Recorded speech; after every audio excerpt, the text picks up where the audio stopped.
అందుకోసమే మీరు ఇలాగ మర్యాద తీస్తారన్నా వచ్చి ఏమి మీటింగ్కి తాగి రావాలని చెప్పారా? మీటింగ్ వస్తే డిసిప్లైన్గా ప్రతి ఒక్కరు విత్ యూనిఫామ్తో రాండి అన్నాం. 110 మంది కూడా యూనిఫామ్ వేసుకొని రాలేదు. మళ్ళీ వచ్చేది కాకుండా ఇక్కడ న్యూసెన్స్ చేస్తున్నారు తాగి. బహుశా వీళ్ళు ఈ యూనియన్కి సంబంధించిన వాళ్ళు కాదేమో, లేకుంటే ఎవరైనా ఈ మీటింగ్ని చెడగొట్టాలని వీళ్ళని పంపించినట్టుగా అనిపిస్తుంది. పూర్వకంగా వీళ్ళు ఈ యూనియన్ని చెడగొట్టాలని అనుకుంటున్నారు. మళ్ళీ డ్రైవర్ల మంచి కోరి ఇక్కడ ఇంత మాట్లాడుతుంటే ఏంటి రొల్లేది?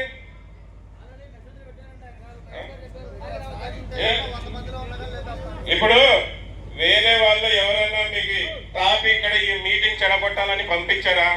నా కొడుకులకి ఖబర్దారు చెప్తున్నాను, మీరు ఏం చేసినా ఈ మీటింగ్ ఆగదు.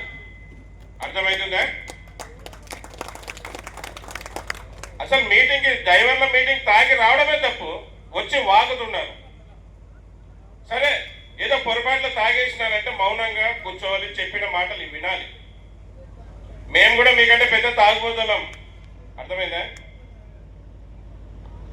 అలాగే ఫస్ట్ మనకి గుర్తింపు లేదంటాం కాదు. ఫస్ట్ మన డిసిప్లిన్ ఉండడం నేర్చుకోవాలి. ఫస్ట్ మన సిస్టమ్ ఫాలో అవడం నేర్చుకోవాలి. మన మీటింగ్ని మనమే పాటు చేసుకునేలా ఉండకూడదు. మన మీటింగ్ పెట్టుకుంటే మనకి గౌరవం వచ్చేలా ఉండాలి.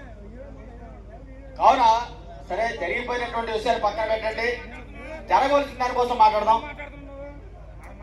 గడిచినటువంటి ఎన్నికల్లో ప్రభుత్వం బ్యాచ్ లైసెన్స్, హెవీ లైసెన్స్ కలిగిన ప్రతి ఒక్కరికి 15,000 ఇస్తామని, కేవలం ఆటో డ్రైవర్కి మాత్రమే 15,000 రూపాయల ఆర్థిక సాయం అందించింది. ఉన్న డ్రైవర్ని, బ్యాచ్ లైసెన్స్ ఇచ్చిన డ్రైవర్ని, హెవీ లైసెన్స్ ఉన్న డ్రైవర్ని మోసం చేసింది. మనం ఏమన్నామంటే సూటిగా ప్రభుత్వానికి ఏదైతే ఎన్నికల హామీ ఇచ్చారో మీరు, ఆ మేనిఫెస్టోలో పెట్టినటువంటి హామీని ప్రతి ఒక్కరికి బ్యాచ్ లైసెన్స్, హెవీ లైసెన్స్ ఉన్న వారిని గుర్తించండి. చిన్నదో పెద్దదో వాహనం కొనుక్కొని బతుకుతున్నటువంటి గుర్తించారు, మాకంటే చిన్న డ్రైవర్లు గుర్తించారు. చాలా సంతోషం. ప్రభుత్వానికి ప్రత్యేకంగా ధన్యవాదాలు తెలియజేస్తాం ఈ విషయంలో.